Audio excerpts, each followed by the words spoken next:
네, 오늘 말씀의 제목은 정죄의 음성, 사랑의 음성이란 제목으로 말씀을 나누고자 합니다.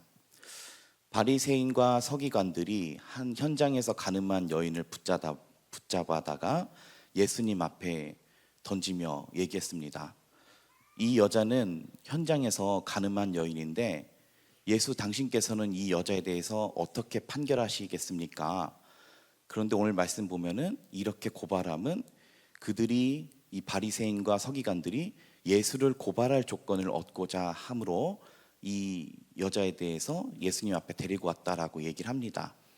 한마디로 이 바리새인과 서기관들은 이 여자를 예수님 앞에 데려옴으로 말미암아 예수님이 모세의 율법대로 기록된 대로 가늠한 여자는 돌에 치어 죽이라라고 하는 이 율법을 어겼을 시 이 여자를 돌로 쳐서 죽이는 판결을 내지 못할 시 이 여자의 일로 인하여 예수님이 율법을 어기는 자다라는 고발할 명분을 얻기 위해서 이 여자를 데려다가 예수님을 정죄하고 그리고 이 여자를 정죄하기 위해서 그 앞으로 끌어온 것입니다. 저희 5절 말씀 한번 읽어보시겠습니다. 모세는 율법에 이러한 여자를 돌로 치라 명하였거니와 선생은 어떻게 말하겠나이까. 아멘. 이 말씀에 보면은 모세의 율법이라고 나와 있습니다. 이 말씀은 신명기서 22장 21절 22절의 말씀으로 생각합니다. 저희 한번 말씀 띄워주시면 한번 읽어볼까요? 예, 함께 읽어보시겠습니다. 그 처녀를 그의 아버지 집 문에서 끌어내고 그 성읍 사람들이 그를 돌로 쳐 죽일지니 이는 그가 그의 아버지 집에서 창기의 행동을 하여 이스라엘 중에서 악을 행하였음이라.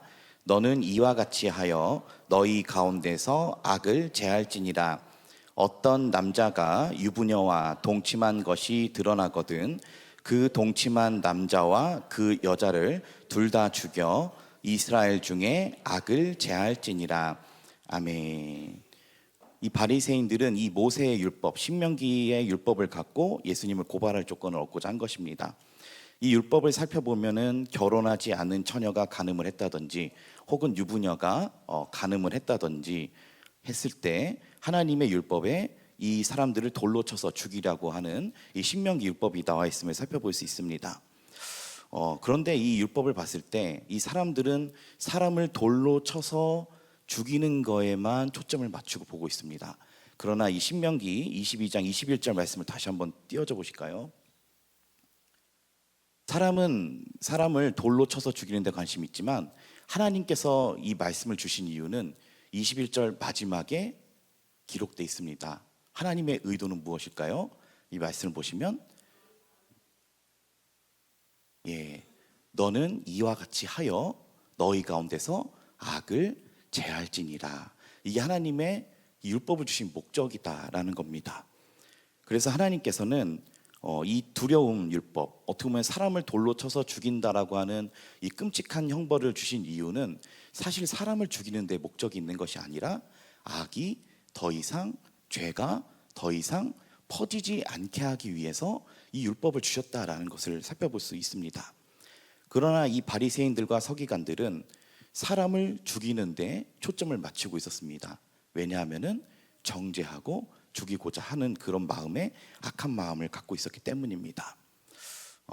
하나님은 이 율법을 사람이 죄를 더 이상 짓지 않게 하기 위해서 이 율법을 주셨습니다.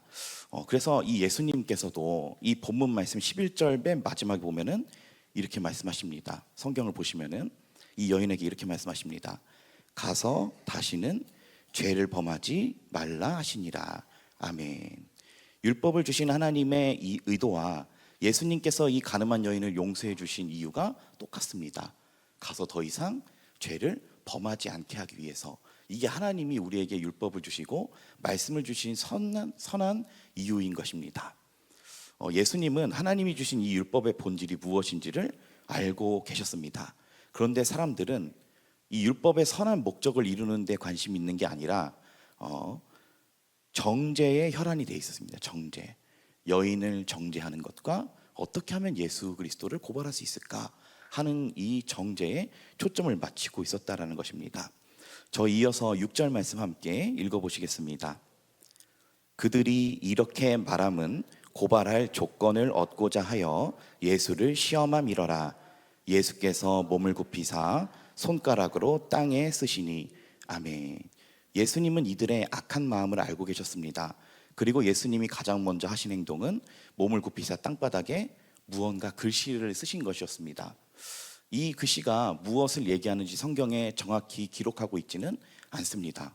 그러나 이 앞뒤의 내용으로 살펴보았을 때 예수님은 이렇게 쓰셨을 것이다라고 제가 한번 생각을 해보았습니다. 그것은 무엇이냐면 예수님은 항상 질문자의 시선에서 그에게 질문자가 이해할 수 있는 답을 허락해 주신다는 겁니다.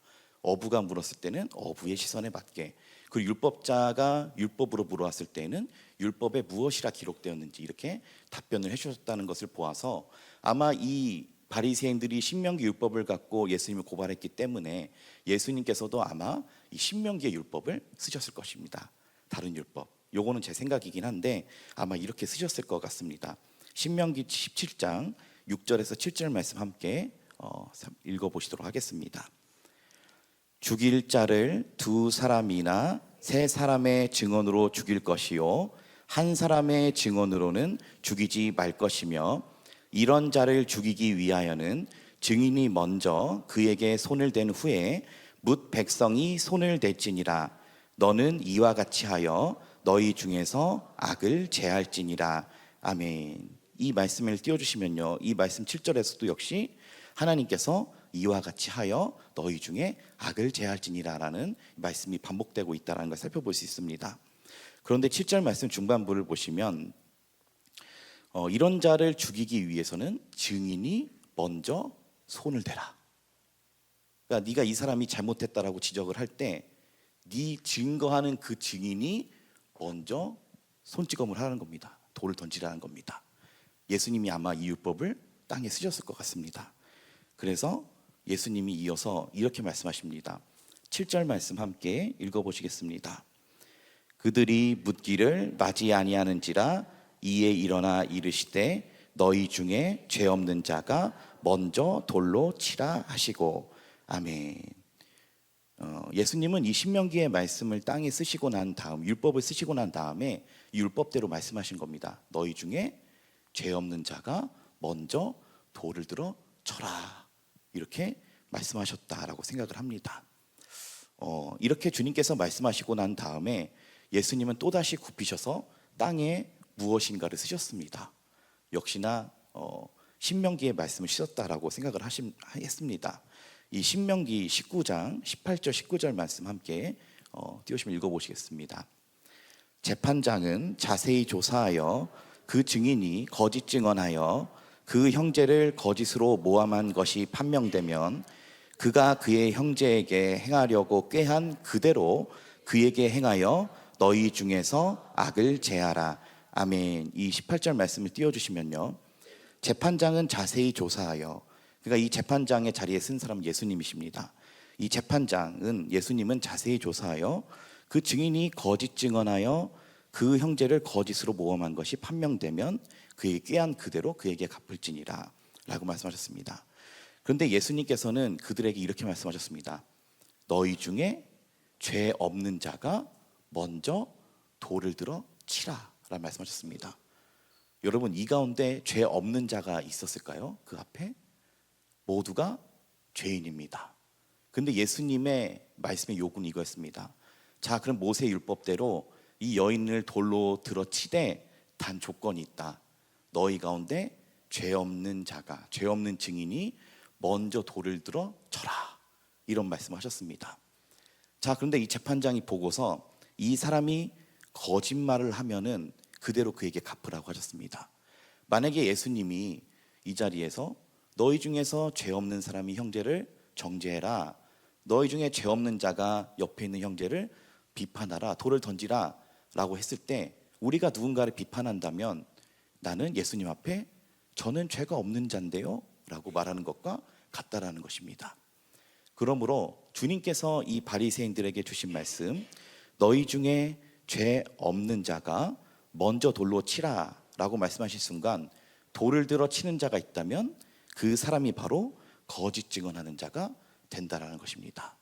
이 말씀을 듣고 그 현장에 있었던 어른들로부터 시작해서 어린이까지, 젊은 사람들까지 그 현장의 마음의 가책, 양심의 가책을 느끼고 그 자리를 떠나게 되는 말씀을 오늘 살펴볼 수 있습니다. 오늘 이 말씀을 통해서 우리가 정죄의 음성과 사랑의 음성에 대해서 한번 생각을 해보려고 합니다. 첫째, 정죄의 음성입니다. 오늘 읽은 말씀처럼 우리 중 누가 하나님 앞에 죄 없다라고 말할 수 있는 분이 계실까요?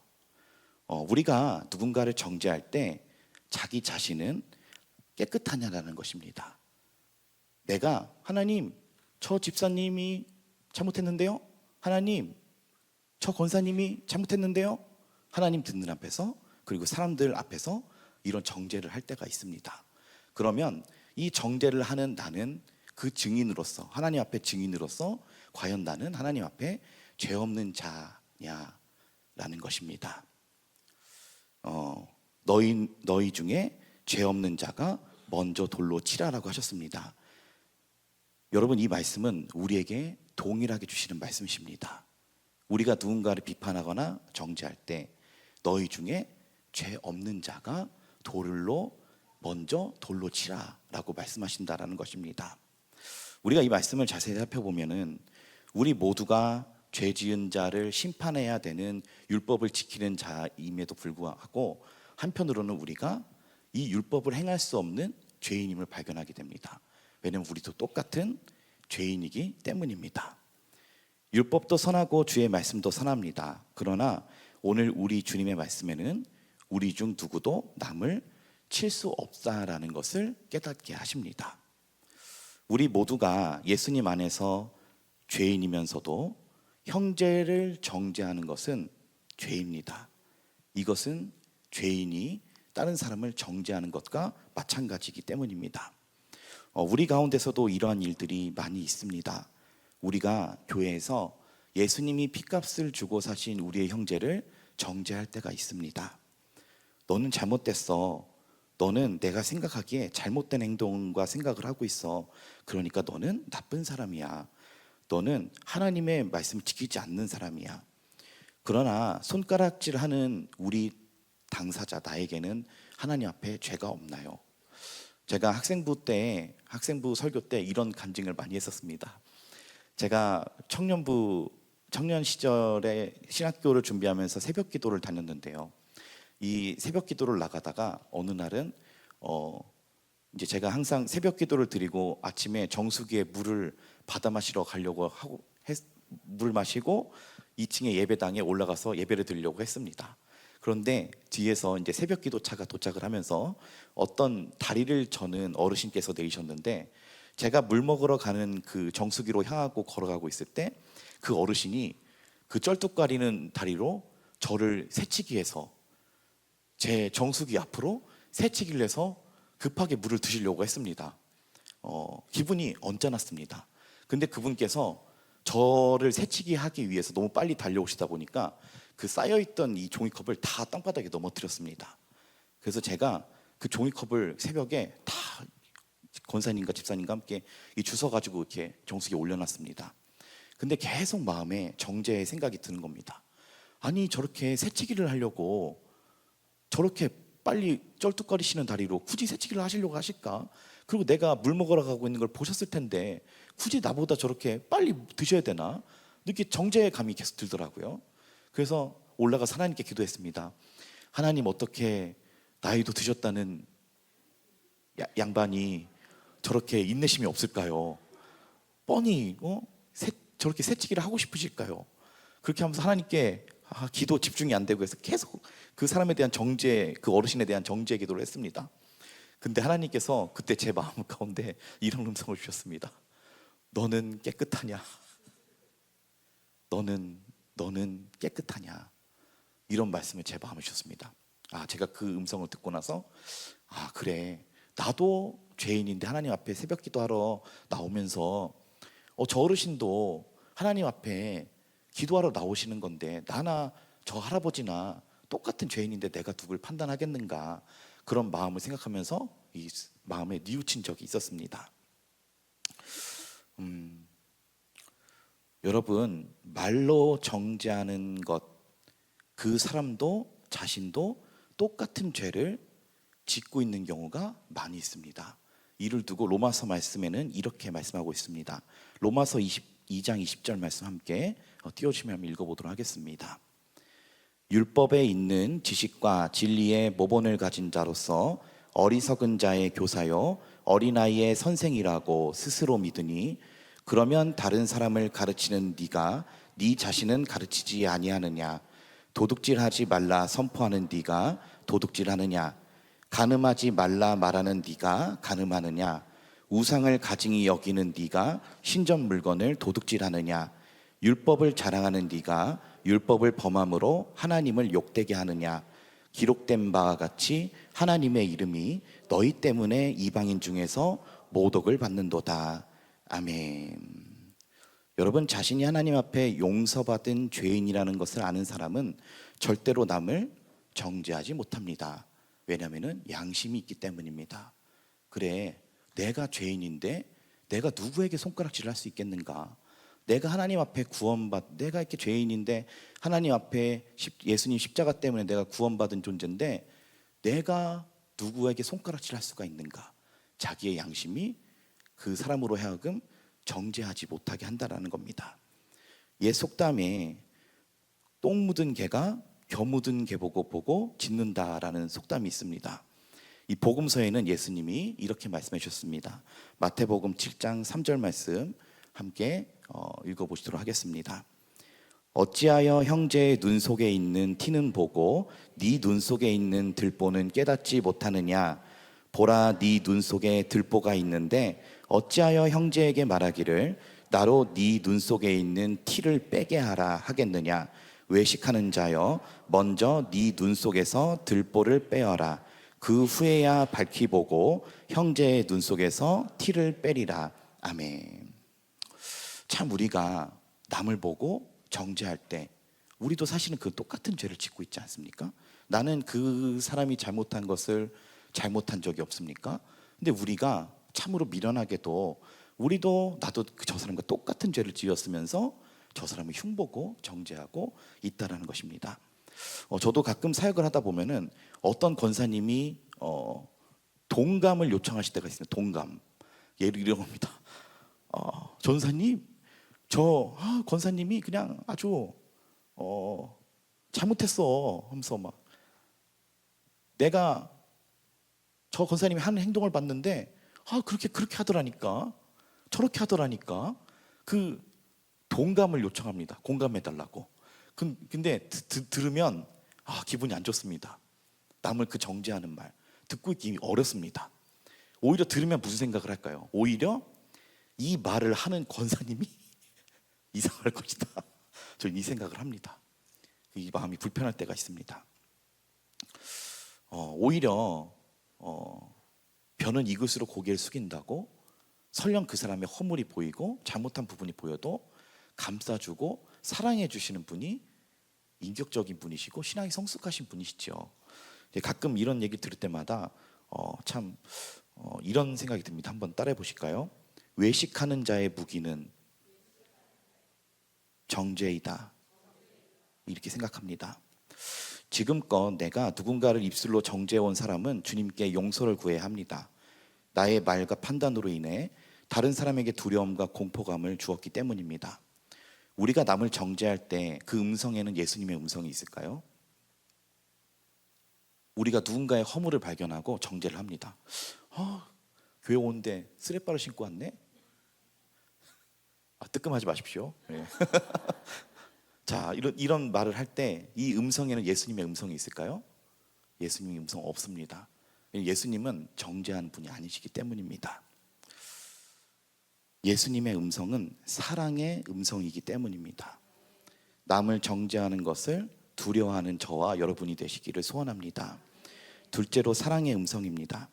어른부터 젊은이까지 모든 사람들이 그 현장을 떠난 뒤에 그 가늠한 여인과 예수님만 남게 되었습니다. 저희 10절 11절 말씀 함께 읽어보시겠습니다. 예수께서 일어나사 여자 외에 아무것도 없는 것을 보시고 이르시되 여자여 너를 고발하던 그들이 어디 있느냐? 너를 정죄한 자가 없느냐? 대답하되 주여 없나이다. 예수께서 이르시되 나도 너를 정죄하지 아니하노니 가서 다시는 죄를 범하지 말라 하시니라. 아멘. 이 현장에 가늠한 한 여인과 오직 모세 율법대로 돌을 던져도 되는 죄 없는 자, 오직 그 자리에서 여인에게 돌을 던져도 되는 유일하신 한 분만 그 자리에 남아 있었습니다. 예수님은 모세의 율법을 따라 죄 없는 자이시기 때문에 이 여인에게 돌을 먼저 던져도 되시는 분이십니다. 유일하게. 그렇지만 예수님은 이 여인에게 돌을 던지지 않으셨습니다. 그리고 11절에 이렇게 말씀하셨습니다. 나도 너를 정죄하지 아니하노라. 이렇게 말씀해 주셨습니다. 여러분, 이것이 사랑의 음성입니다. 예수님은 우리를 정죄하지 않겠다 말씀하셨습니다. 용서해 주시겠다 말씀하셨습니다. 자매는 분명히 간음죄를 저질렀습니다. 그러나 주님은 정죄하지 않겠다 말씀해 주셨습니다. 이는 사람의 인생이 늘 평생 죄악과 두려움에 몸부림치며 사는 우리의 인생임을 아시고 우리를 사랑하셨기 때문입니다. 죄악과 두려움에 벌벌 떨며 살고 있는 우리를 사랑하셔서 인간의 몸을 입고 이 땅에 내려오셨기 때문입니다.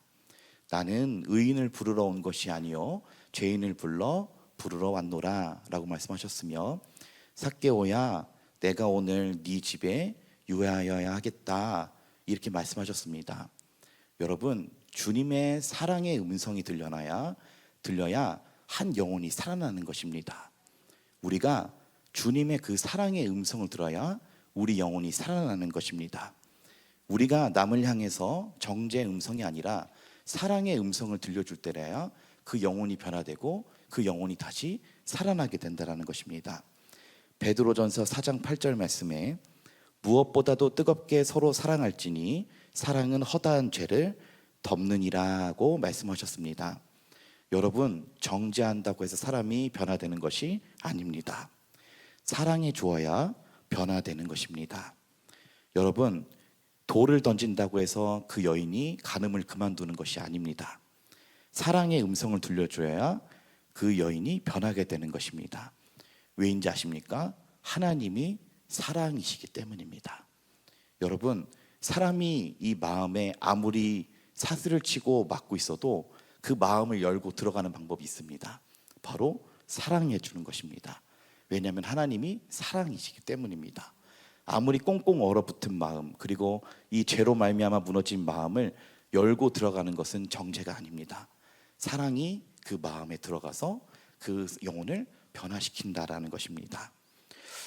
예전에 제가 이런 부산에서 사역을 처음 시작할 때 청년부를 맡았습니다. 근데 이 청년부 회장이 이런 간증을 좀 하지 말아달라고 했는데, 이런 처음에 딱 부산에 부임하는 날 이 청년 회장이 그런 말을 했습니다. 저한테 말 걸지 말아주세요. 이렇게 했습니다. 사역이 쉬웠을까요? 너무 어려웠습니다. 우리 이제 여기 청년부를 지지하고 있는 우리 3명의 임시 청년들, 이명재, 이문재, 임근호 참 이렇게 청년부 리더로서 너무 많은 도움을 주고 있습니다. 이게 함께 도와주니까 사역을 할 수 있는 겁니다.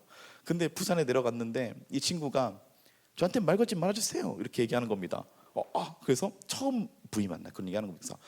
이거 어렵겠다 생각이 들어서 왜 그런 거 살펴봤더니 청년부가 다 무너져 있고 공동체가 다 와해돼 있는 겁니다. 그냥 청년부 예배가 없습니다. 그런데 사역을 시작하려고 하니까 너무 힘이 드는 겁니다.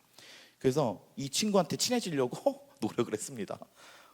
반가워요, 청년 반가워요 인사를 하면은 인사를 안 받습니다.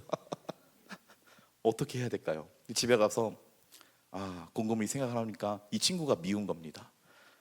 어떻게 인사를 하는데도 받지도 않고, 어떻게 사역을 해야 되나, 막 눈앞이 이렇게 깜깜해졌습니다. 그러면서 이 속에서 밉다라는 생각도 들었습니다. 그때 제가 우연히 유튜브에서 어떤 목사님의 설교를 들었는데 이 하나님의 음성 같았습니다. 이 목사님이 그런 설교를 하시는 겁니다. 나도 누군가가 미울 때가 있었다.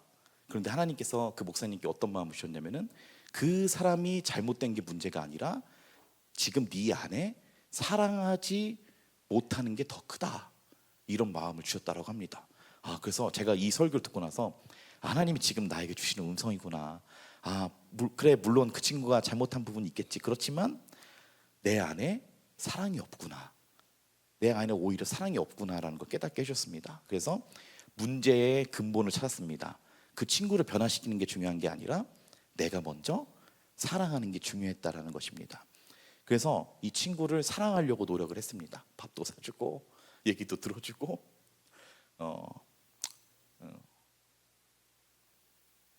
그리고 사실 청년부실에 엄청 허름했습니다. 에어컨도 안 나오고, 에어컨 안 나온 지가 한 10년이 됐다라고 합니다. 10년이 된 에어컨에 한 5년 전부터 에어컨이 안 나오는 겁니다. 왜냐면은 교회가 이 산 밑에 있어가지고 습기가 가득했는데, 이 청년부실이 그냥 벽이랑 천장에 다 곰팡이가 쓸어 있어가지고 그곳에 에어컨이 있다 보니까 습기 때문에 에어컨이 잘 누르면 켜진답니다. 참 안타까운 일이죠. 그래서 그걸 보고 있다가 이거 안 되겠다 싶어가지고 제가 미대를 나오지 않습니까? 그래서 천장 페인트 칠을 혼자 다 하고, 그 다음 날에 청년들 불러가지고 우리 함께 페인트 칠을 하자, 이렇게 불러가지고 같이 페인트 칠 이렇게 하면서 의자도 싹 갖다 내다 버리고, 의자도 깔끔한 거 하나 딱 갖다 놓고, 에어컨이 마지막에 문제였는데요. 이 에어컨을 교육부서 권사님이셨던 이 권사님과 모종의 얘기 가운데 이런 말 좀 죄송하긴 하지만 국회 날치기 통과라는 법이 있지 않습니까? 그런 것처럼 에어컨을 사오는 거에 그냥 도장을 찍어버렸습니다. 그것 때문에 좀 혼나긴 했죠. 그런데 이제 에어컨이 바뀌게 됐습니다. 몇백만 원짜리 되는 에어컨이 청년부실에 들어오게 됐는데, 사실 청년부실이 깨끗해야 청년들이 예배를 드리러 올 거 아닙니까? 그런데 방치돼가지고 천장이랑 벽이며 다 곰팡이 쓸어 있고 에어컨도 안 나오는데 누가 거기 청년들이 모이려고 하겠습니까? 그래서 거기부터 싹 페인트 칠 사고 이렇게 에어컨 새로 바꾸고 책상 깨끗한 거 갖다 놓으니까 그때 청년들이 이제 6명씩 모이기 시작했습니다. 그래서 함께 이렇게 예배를 드리게 됐는데요. 근데 결국에 이제 이렇게 마음의 문을 열지 않았던 그 청년이 나중에는 저와 절친이 되어서 이 청년을 통해서 교회에 오지 않는 청년들을 신방하게 되는, 복음의 연합한 통로가 되는 이런 일을 함께 사역을 감당하게 됐습니다. 그래서 1년 반 뒤에 그 청년이랑 같이 카페에 가서 이제 이런 얘기를 했습니다. 이제는 말할 수 있다 해서 청년 그때 왜 말 걸지 말아달라고 했어요, 이렇게 얘기하니까 자기 안에 이제 너무 힘들었고 이제 상처가 있어서 그렇다 얘기하면서 미안하다는 얘기 하더라고요. 전도사님 죄송하다고. 그러면서 전도사님은 좋은 사람이에요, 이런 얘기 하더라고요. 그래서 제가 뭐가 좋은 사람이에요? 그랬더니 그 청년이 이렇게 얘기하더라고요.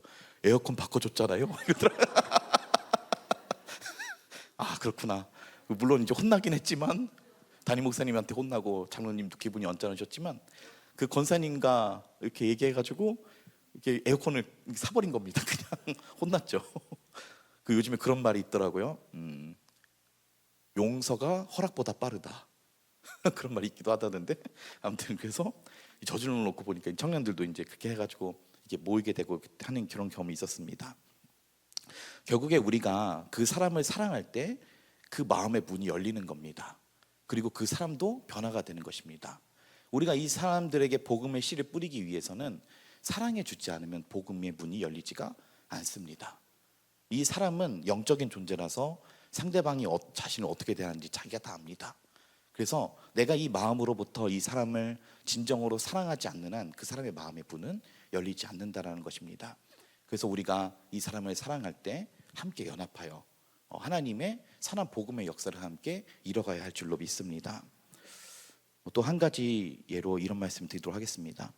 제가 예전에 교육전도사를 처음 시작했을 때 교회에 나오신 지 얼마 안 되신 집사님이 저를 에게 반말을 하고 폄하를 했습니다. 어리기 때문입니다. 30대 초반이었는데 그 집사님께서 이런 말씀을 하시는 겁니다. 반말하면서 전사님 몇 살이야? 이렇게 몇 살이야? 그게 뭘까요? 이게 나보다 이제 아래에 두고 싶은 이런 마음에서 이제 그런 말을 하시는 겁니다. 몇 년생이야? 이런 얘기 하시더라고요. 그래서 저 86년생인데요. 그랬더니 나는 뭐 76년생이야. 뭐 이렇게 얘기하시더라고요. 그 말이 이미 들어오면은 나는 너보다 어른이야. 그러니까 난 너를 폄하할 거야. 이런 딱 뜻이더라고요. 근데 제가 그 얘기를 듣고 순간 기분이 언짢았는데 마음에 갑자기 이런 생각이 들었습니다. 집사님 7년령이세요? 근데 굉장히 젊어 보이시네요. 이렇게 말씀을 드렸더니 이분이 자기를 칭찬하니까 순간 쑥스러워진 겁니다. 나의 외모를 칭찬해 줬네. 나는 나는 이 전도사를 깔보려고 했는데 이 전도사는 나에게 나가 젊어 보인다고 칭찬해 주니까 순간 기분이 좋으면서도 여자분들 젊다는 소리 들으시면 좋으시죠? 예. 네. 이분이 순간 기분은 좋으면서도 쑥스러운 겁니다. 나는 이 사람을 지금 폄하하려고 했는데, 나보다 깔으려고 했는데 이 사람이 오히려 나를 칭찬해 주니까 내가 사랑하지 못했다는 거에 대해서 부끄러움을 느낀 겁니다, 스스로. 그때부터 그분이 존댓말을 하시더라고요, 저한테. 사랑을 받아가지고. 자, 여러분, 선으로 악을 이기라라는 말씀이 있습니다. 우리가 오늘도 제가 설교하기 전에 항상 영적 공격이 오는데, 우리 부목사님과 오늘 공주교에서 온 청년분이 함께 커피숍을 가서 주차를 하려고 하는데 또 그냥 뻔히 지나갈 수 있는데 차문을 내려가지고 왜 여기다 주차해요? 하면서 이렇게 따지시더라고요. 순간 얼토당토하는 얘기로 화가 날 뻔했지만 이게 또 마귀의 공격이구나. 온유하자. 그래서 네, 알겠습니다 하고 차를 빼드렸습니다. 여러분, 우리가 선으로 악을 이겨야 됩니다. 이 순간은 버티기 힘듭니다. 그런데 잘 사랑으로 지나가 보면은 우리가 이렇게 됩니다. 오히려 사랑의 줌으로 말미암아 상대방이 부끄럽게 만들어야 되는 겁니다. 나는 이 사람을 폄하하려고 했는데, 난 이 사람을 깔아뭉개려고 했는데, 저 사람은 오히려 나에게 칭찬을 하고 저 사람은 나를 사랑해 주네. 부끄럽다. 나는 왜 이렇게 못했을까? 좀 잔인한가요? 근데 이렇게 우리가 악에게 지지 말고, 악에 똑같이 대응하지 말고, 정죄를 들어서 똑같이 정죄하지 말고, 오히려 사랑의 음성을 들려드려서 회개하게 하시는 저와 여러분이 되시기를 바랍니다. 오늘 좀 말씀을 마무리하려고 합니다. 설령 남이 우리의 마음을 상하게 해도 표현하지 마시고 사랑의 음성을 들려줌으로 말미암아 그분이 사랑하지 못했음을 깨닫게 하여 주십시오. 이것이 선으로 악을 이기는 것입니다. 오늘 마지막을 말씀을 살펴보면 예수님은 이 여인에게 나도 너를 정죄하지 아니하노라 라고 말씀하시며 가서 더는 죄를 짓지 마라 라고 이렇게 말씀해 주셨습니다. 여러분, 이 여인이 가서 또 간음했을까요? 저는 아닐 거라 변화됐을 거라 생각합니다. 만약에 이 여인에게 돌 던지면서 야 죽어, 또 간음하지 마 이러면은 간음했을 겁니다. 또 가서 우리 자녀분들에게 공부 안 하면 회초리 때린다, 공부 안 하면 죽어, 공부할까요? 제가 저를 봤을 때 공부 안 했습니다. 어머니가 눈물로 호소하셔도 성우가 난 네가 진짜 공부하길 바란다 하면서 엄마가 이렇게까지 얘기했는데 네 공부 안 할 거니? 그런데 공부를 또 안 하게 되더라고요. 어쩔 수 없습니다. 여러분, 우리가 맞는 잣대 그걸 정죄한다고 해서 그 사람이 변화되는 게 절대 아닙니다. 사랑을 해줘야 됩니다. 사랑을 해줘야 됩니다. 여러분, 저는 그 여인이 주님의 그 사랑의 음성을 듣던 날로 가서 다시는 간음하지 않았을 것이다 라고 생각을 합니다. 주님의 음성이 그 여인의 삶을 바꿔놓았을 것이다 라고 생각을 합니다. 하나님은 사랑이시기 때문입니다. 사랑하는 여러분, 사람의 마음을 변화시키는 것은 잣대에 맞는 정죄가 아닙니다. 사랑입니다. 하나님께서 십자가 위에서 행하신 바를 보십시오. 그 피가 우리를 덮어주셨습니다. 오늘 말씀을 마무리하고자 합니다. 오늘 저는 이 말씀을 이렇게 마무리하고 싶습니다. 첫째, 우리가 누군가를 정죄할 때 그 음성 속에는 예수님의 음성이 없다는 것입니다. 반대로 우리가 누군가에게 정죄를 받을 때 그 정죄 속에는 예수님의 음성이 있을까요? 반대로 우리가 정죄받을 때 그것은 예수님의 음성이 아니다라는 것입니다. 자유하시기를 소원합니다. 둘째로, 사랑의 음성이 사람을 변화시킵니다. 하나님은 사랑이시기 때문입니다. 아무리 냉철한 마음도 사랑으로 열립니다. 왜냐하면 하나님이 사랑이시기 때문입니다. 오늘 우리 이 시간 함께 찬양하고 기도하시도록 하겠습니다.